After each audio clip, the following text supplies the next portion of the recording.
Chapter 26. Nahri. Nahri crossed her arms, staring skeptically at the saddle that had been placed on the stack of cushions piled before her. Absolutely not. But it's safe, Jamshid persisted. Clutching the handholds set in the saddle's frame, he hauled himself into the seat. Look! He gestured to the raised back. It's designed to compensate for the weakness in my lower body. I can bind my legs and use a crop to ride. She shook her head. You'll fall and break your neck. And a crop? You can't control a horse with some stick alone. Jamshid eyed her. My dear Banu Nahida, I say this with the utmost respect, but you are perhaps the last person in Daevabad I would take riding advice from. Nahri scowled, and he laughed. Come now. I thought you'd be pleased. I got the design from that Shafi doctor of yours. We're exchanging skills, he teased. Isn't that what you wanted? No. I thought we might try some of her therapies so that in a few years you would be back on a horse, without the need for a stick. I'm pretty sure the Navasatum procession will be over by then. Jamshid shifted in the saddle, looking pleased with himself. This shall do nicely. Oh, what? He asked when she glared at him. You're not my mother. I don't need your permission. He brought his hands together as if holding imaginary reins. I'm your elder anyway. I'm your Banu Nahida, she argued back. I could... She trailed off, thinking fast. Jamshid, the former priest in training, turned to face her. You could do what? He asked politely, his eyes dancing. I mean, what precisely could you do, according to the protocols of our faith? Let him be. Nisreen's soft voice interrupted them, and Nahri glanced back to see her mentor standing at the curtain. Her eyes were locked on Jamshid, her face shining with warmth.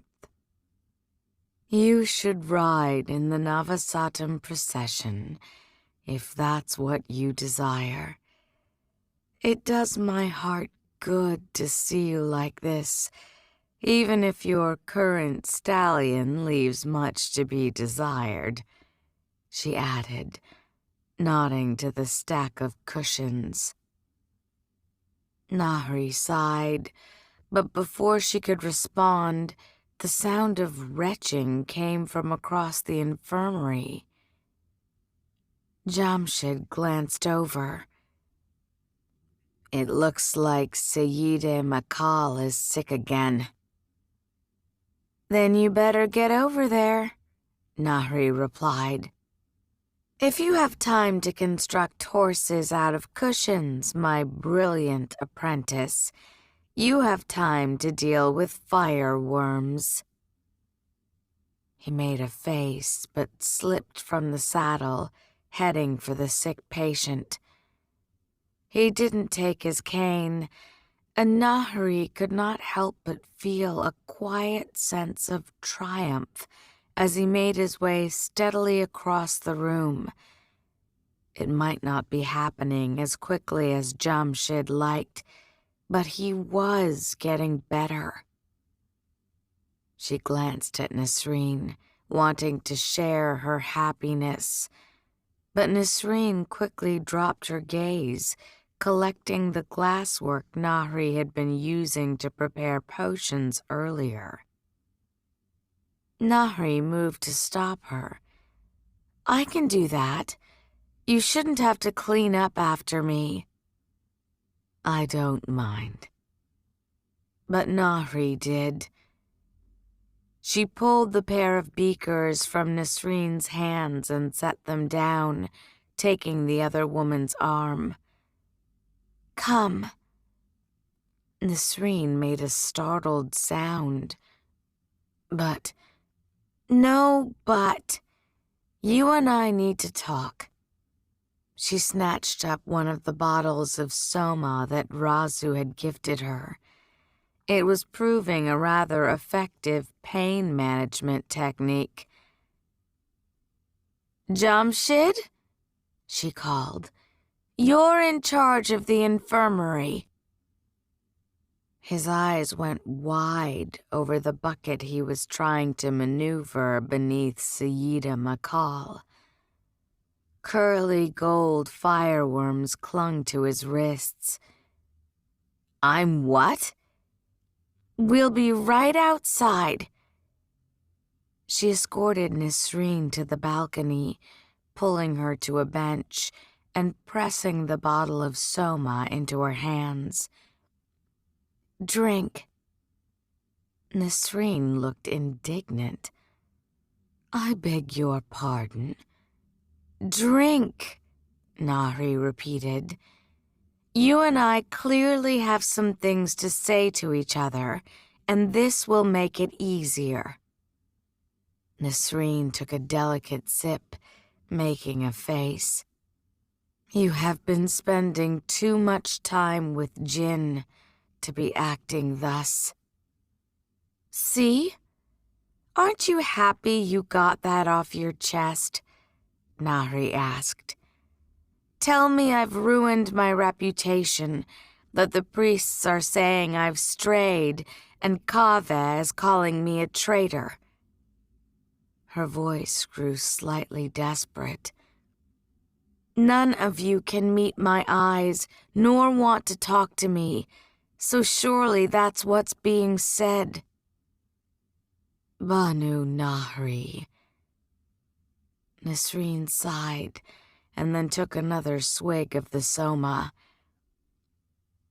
"I don't know what you want me to say.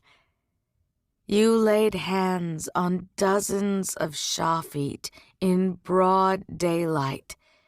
You broke Suleiman's code. To save lives," Nahri said, defending herself fiercely. "The lives of innocent people attacked by members of our tribe." Nisreen shook her head. "It is not always as simple as that." "Then you think I'm wrong?" Nahri asked, trying to keep the tremble from her voice. "Is that why you've barely been speaking to me?" "No, child. I don't think you're wrong." Nisreen touched Nahri's hand. "I think you're brilliant and courageous, and your heart is in the right place.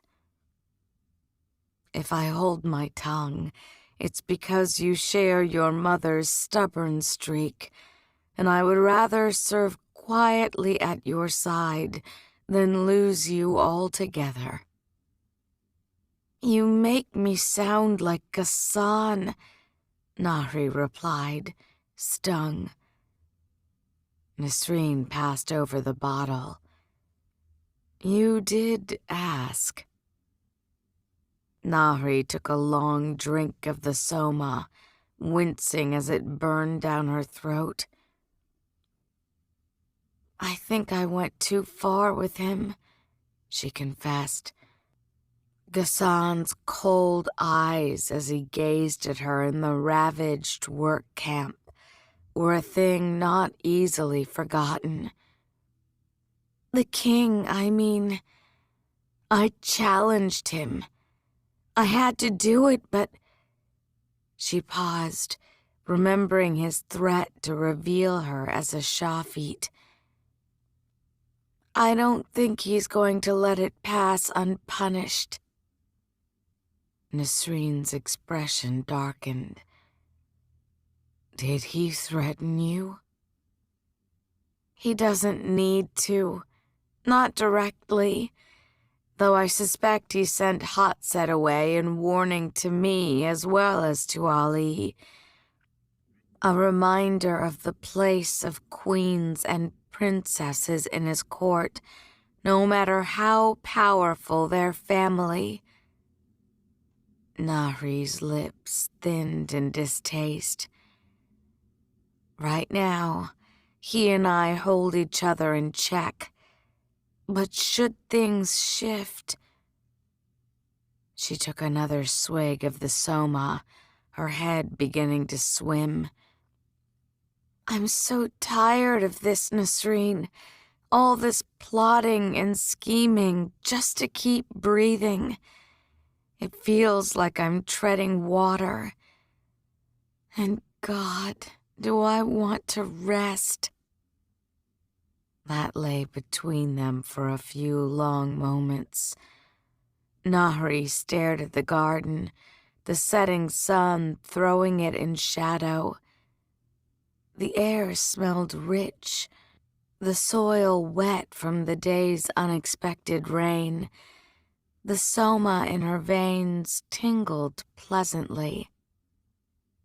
A tickle at her wrist drew her attention, and Nahri glanced down to see a morning glory's tender vine nudging her arm. She opened her palm, one of the bright pink flowers blooming in her hand. The palace magic has been responding to you more often, Nisreen said softly. Since that day. It probably likes me picking fights with the Katanis. I would not be surprised, Nisreen sighed. But on that, things will get better here, I promise. Your hospital is nearly complete, and though I don't agree with your involving the Shafit, you've brought back something vital, something incredibly important to our people. She lowered her voice. And for what you've done for Jamshid, you should be blessed. It was the right thing to take him under your wing. Nahri let go of the flower, still glum. I hope so. Nisreen touched her cheek. It was. Her eyes turned intent. I'm proud of you, Nahri. Perhaps in all our disagreements, that's not a thing I've made clear. But I am. You're a good Banu Nahida. A good... What is your human word? Doctor? She smiled. I think your ancestors would be proud, too.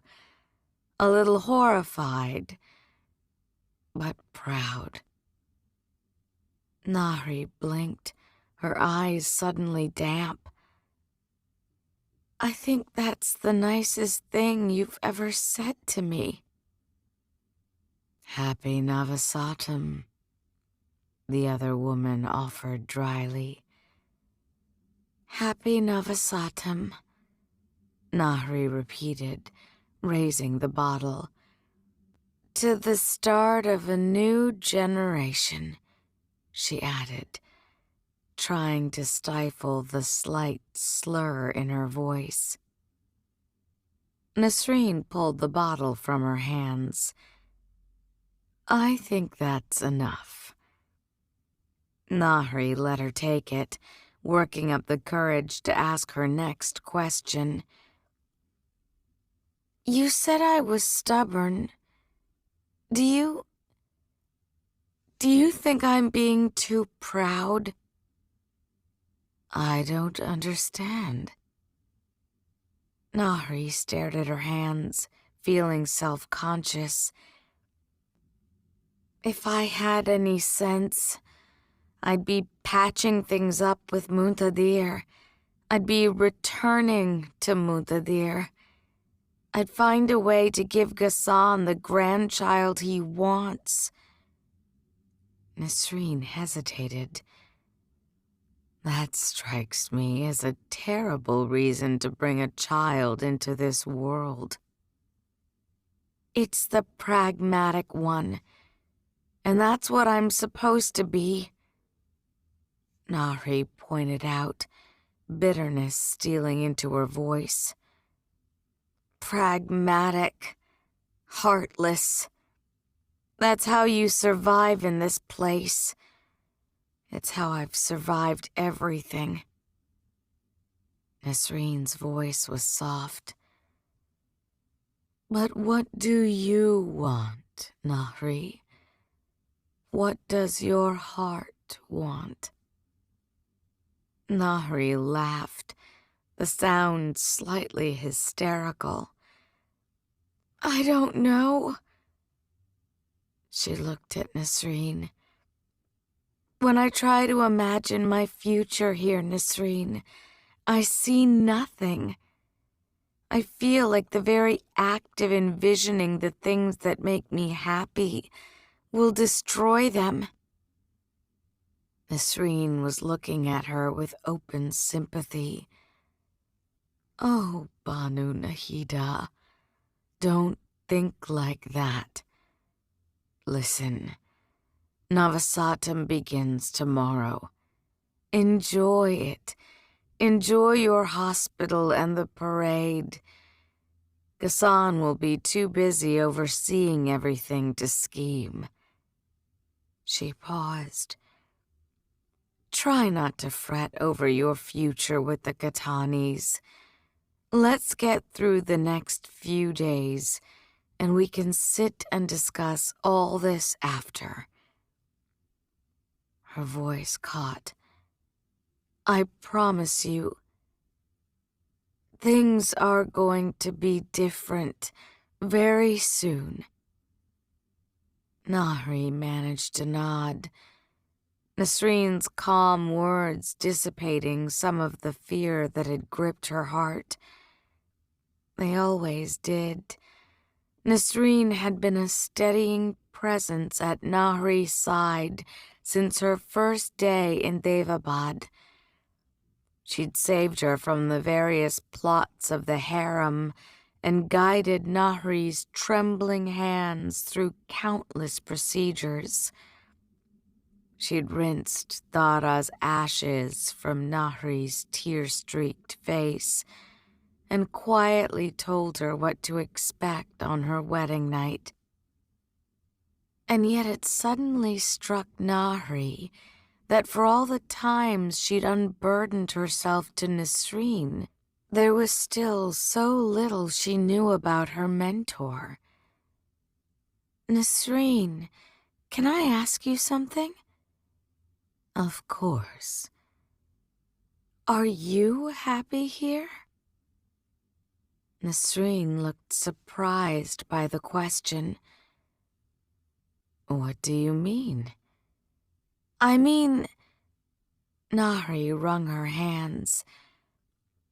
Do you ever regret staying in Daevabad after my mother healed you? Her voice gentled. I know you lost your parents in the attack on your village, but you could have returned home and had your own family instead of serving mine. Nisreen grew very still, her gaze contemplative. I would be lying if I said there weren't times I feared I'd taken the wrong path. That I never dreamed of something else, never mourned the other lives I might have lived. I don't think that's an uncertainty anyone loses. She took a sip of the soma.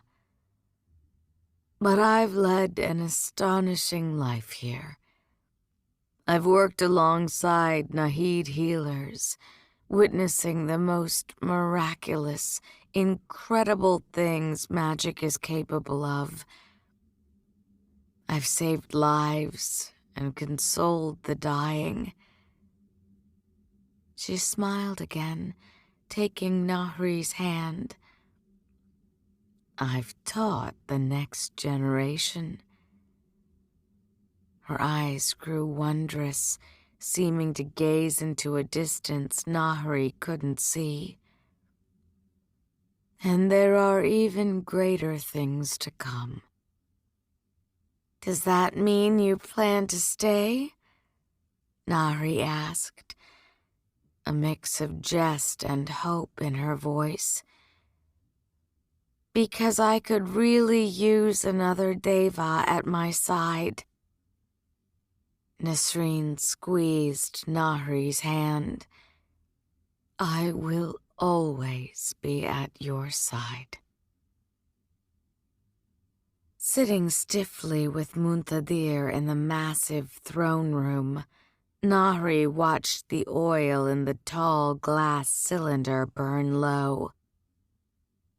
A hush had descended upon the crowd below, an expectant and excited buzz. Though court had been held as usual, the day's business was done with a wink, the petitions getting silly, as was apparently the custom on the last day of a generation. The throne room was packed, eager crowds spilling out into the entrance gardens. Nahri was struggling to share their excitement. For one, she'd drunk a little too much soma last night, and her head was still swimming. But worse was being in the throne room itself. It was here she'd been forced to denounce Dara, and the more she learned about her people, the more obvious the room's Deva design became. The open pavilion and manicured gardens, so similar to those of the Grand Temple. The elegant columns carved with Nahids riding Shedu, archers sporting ash marks, and dancers pouring wine. The green marble floor cut through with canals of rushing ice water brought to mind the green plains and cold mountains of Devastana, not Amgazira's golden sands. And then there was the throne itself, the magnificent bejeweled seat carved to imitate the mighty Shedu her ancestors had once tamed. To be a Nahid in the throne room was to have her family's stolen heritage thrust in her face while she was forced to bow down before the thieves. And it was a humiliation she hated. She could feel Ghassan's gaze on her now, and she tried to bring a happier expression to her face. It was tiring to play the part of the joyful royal wife when she hadn't spoken to her husband in weeks, and she was fairly certain her father-in-law was contemplating assassinating her. Standing at Ghassan's side was Kaveh. Ever diplomatic, the Grand Wazir had greeted her warmly when she arrived. Nahri had smiled back, even as she considered trying to brew up one of her ancestors' truth serums to slip into his wine. Nahri wasn't certain if Ali's accusations about Kave's complicity in the work camp attack were true, but her instincts told her there was more ruthless cunning behind Kave's politely loyal mask than she had previously suspected. Not that she knew what to do about it. Nahri meant what she'd said to Subha. She was determined to find some justice for the camp's victims. But under virtual imprisonment in the palace infirmary, Ghassan would not even let her go to the temple to speak to her people. She wasn't sure how to accomplish that. She looked around the chamber once more. Ali was missing, an absence that concerned her. Per Ghassan's orders, they hadn't seen each other since that day, though they'd been exchanging letters through the king's messenger fairly often. In a petty move, they'd resorted to writing out their words in Egyptian Arabic. But Ali's messages were all business, hospital updates and construction news. As far as anyone could tell, he'd been brought into line, chastened by his mother's banishment and his own confinement in the hospital. Nahri didn't believe that for a minute. There was a flicker of light, and then a cheer broke out across the room, drawing her attention back to the now extinguished cylinder. Ghassan rose to his feet. I call to a close the 29th generation of Suleiman's blessing. A roar of approval greeted his words, cheers and ululations ringing across the chamber. Sparks flew as people clapped, an already drunk few cackling as they sent up glittering, conjured fireworks. Ghassan lifted his hand. Go home, my people. Sleep at least one night before we all lose ourselves in merriment. He smiled. For once it looked a little forced, and turned away. Nahri stood, or tried to.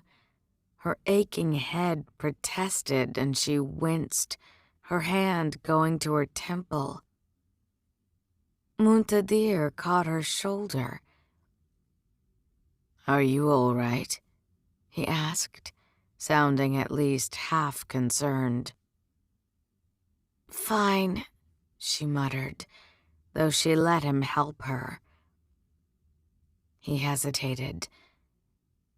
Preparations for the parade tomorrow are going well? Nahri blinked. They are. Good. He bit his lip. Nahri, I expect the next few days will be a whirlwind for us both, but if possible, I would like to take you up on your offer to visit the Grand Temple. She crossed her arms. So you can stand me up again? I won't, I promise. I shouldn't have before. She raised a skeptical brow at the half-apology, and he made an annoyed sound in his throat. All right. Jamshid has been harassing me to make peace with you, and this seems like a good first step. Nahri considered that, her conversation with Nisreen running through her mind. She wasn't sure how she wanted to proceed with Muntadir, but visiting the temple with her husband didn't mean she had to jump back into bed with him. "All right." A whisper of magic fluttered through the throne room, setting the hairs on the back of her neck on end. The air suddenly warmed, movement near the floor drawing her gaze. Her eyes went wide. The water in the nearest fountain, a pretty stone octagon covered in star-like mirrored tiles, was boiling. There was a startled cry behind her. She whirled around to see Jinn hastily backing away from the trench fountains lining the perimeter walls. Water was boiling in those fountains as well, the enchanted ice floating in their depths, steaming away so quickly that a white haze rose from the floor. It lasted only seconds. There was a whistling, cracking sound as the scorching water let out enormous clouds of steam and then abruptly drained away, vanishing into jagged gashes at the bottom of the fountains. Muntadir had drawn closer. "Please tell me that was you," he whispered. "No," she replied, her voice shaking. In fact, the familiar warmth of the palace magic seemed briefly gone. "But the palace does that sometimes, doesn't it?" Muntadir looked uneasy. "Of course." He cleared his throat. "Magic is unpredictable, after all." Nervous laughter was breaking out across the throne room, the odd moment already dismissed by the majority of the festive crowd. Ghassan was gone, but Nahri spotted Kaveh standing beside the throne. He was staring at the smoking fountain closest to him, and he was smiling. It was grim and it was brief, but there was no denying his expression, and the cold pleasure in it sent ice snaking around her heart. Truth serum, she decided. As soon as the holiday was over, she touched Muntadir's hand. "I'll see you at the hospital party tonight?" "I wouldn't miss it for the world."